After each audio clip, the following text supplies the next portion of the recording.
नमस्कार।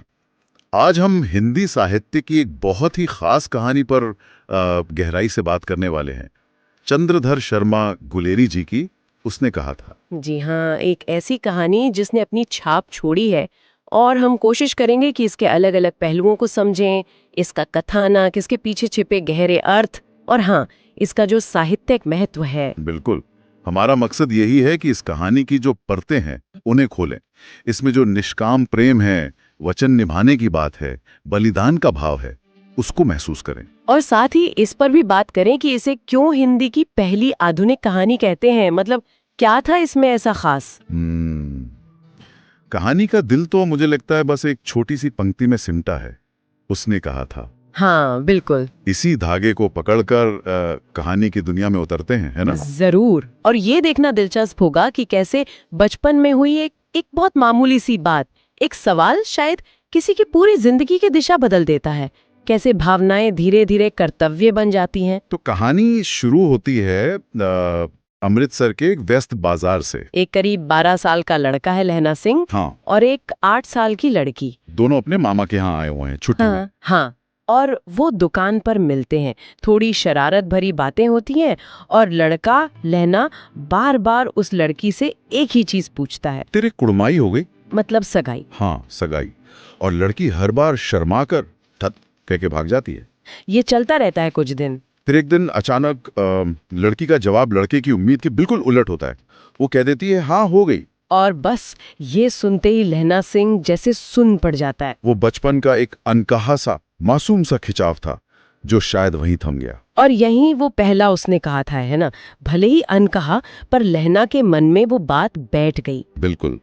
फिर कहानी एक लंबी छलांग लेती है 25 साल आगे। हाँ, 25 साल।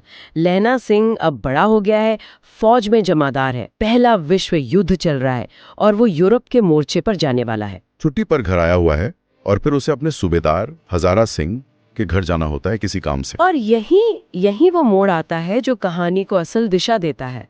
सूबेदार की पत्नी सूबेदारनी वो लहना सिंह को पहचान लेती है। वो वही लड़की है बचपन वाली। हाँ, और वो लहना सिंह को अकेले में बुलाती है, उसे याद दिलाती है कि कैसे बचपन में एक बार उसने लहना ने उसे तांगे के नीचे आने से बचाया था। ये दृश्य बड़ा भावनात्मक है, बहुत मार्मिक। सूबेदारनी अपना आंचल फैलाकर लहना सिंह से एक तरह की भीख मांगती है। हाँ, वो कहती है कि मेरे पति यानी सूबेदार हजारा सिंह और मेरा बेटा बोधा सिंह, ये दोनों भी फौज में तुम्हारे साथ जा रहे हैं। इनका ख्याल रखना। हाँ, कहती है जैसे उस समय घोड़े की लातों से मेरी रक्षा की थी, वैसे ही इन दोनों की करना।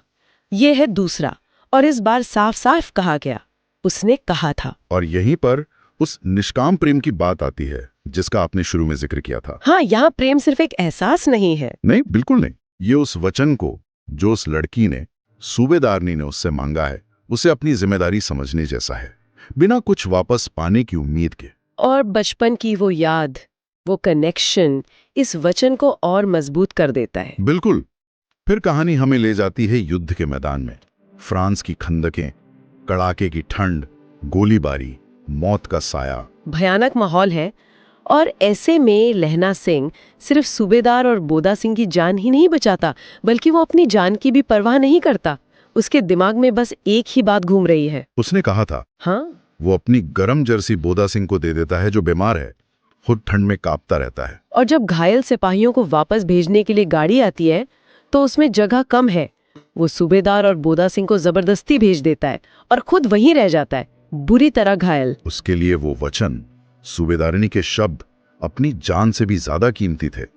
यहाँ प्रेम और कर्तव्य जैसे एक हो जाते हैं। सही कहा, प्रेम कर्तव्य की शक्ल ले लेता है उसकी सबसे ऊंची हद तक। कहानी का अंत बहुत बहुत मार्मिक है। लहना सिंह ठंडक में पड़ा है, बुरी तरह घायल। उसे धुंधली यादें आ रही हैं, बचपन की वो लड़की, अमृतसर का बाजार, सूबेदारनी का आंचल। और उसके आखिरी शब्द जो वो शायद अपने साथी वजीरा सिंह से कहता है या शायद खुद से ही बुदबुदाता है, उसने कहा था।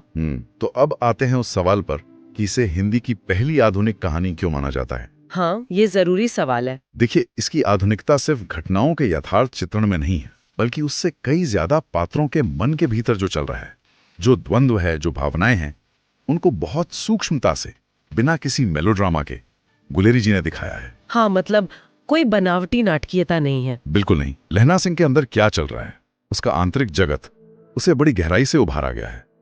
ये उस समय की कहानियों में आम नहीं था। प्रेम, कर्तव्य, बलिदान का ऐसा मनोवैज्ञानिक चित्रण दुर्लभ था। भाषा भी अगर देखें तो कितनी सरल, कितनी सहज है, आम बोलचाल के करीब, लेकिन कम शब्दों में भी कितनी गहरी बात कह जाती है। सही कहा। और वो पंक्ति उसने कहा था, वो सिर्फ एक डायलॉग नहीं है, वो पूरी कहानी का प्रतीक बन जाती है, उसका सार। तो भावनाओं का एक बहाव है, पर उसमें बनावटीपन नहीं है। पात्र असली लगते हैं, उनकी तकलीफें, उनकी बातें, सब सच लगता है। जी, और यही यथार्थवाद और मनोवैज्ञानिक गहराई इसे आधुनिक कहानी का दर्जा दिलाती है। तो ये थी उसने कहा था कि कहानी, एक